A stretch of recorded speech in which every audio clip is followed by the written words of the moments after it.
لله نحمده ويستعينه ويستغفره وصلي اللهم وسلم وبارك على سيدنا محمد صلى الله عليه وسلم من أرسل رحمة للعالمين. أما بعد، إخوتي المستمعين، إن باكستان هي الدولة الوحيدة في العالم التي مبنية أيديولوجيا باسم الإسلام، مبنية على أساس الكلمات.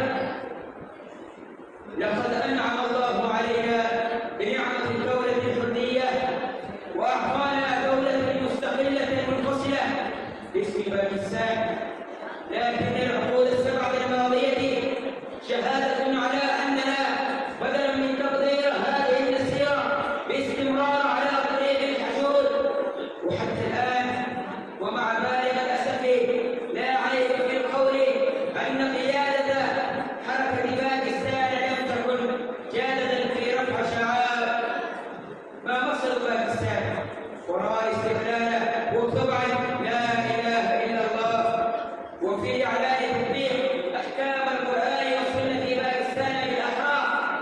تم ذلك فقط من أجل السياسة المؤقتة، وبقية الشريعة بعيدة عن التطبيق الحقيقي. ومن صنع الله في الأرض وهو كما يعتقدها أنه من شكر نعمة أنعمها الله عليه سيزيدها الله ويستمر في جحدها، ومن جحدها وكفر بها فإنه سيحرم أشد الحرمان.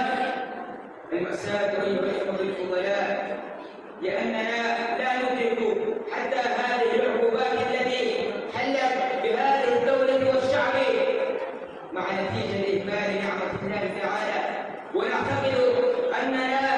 ونعتقد أننا إذا سلكنا طريق إصلاح سلوكنا الفردي والاجتماعي بالتوبة والتسامح فإن باكستان ستتخلص من مشاكل الداخلية والخارجية، ونحقق المقصد الحقيقي للإسلام والأمن والتنمية والاستقرار والوحدة والاستقلال.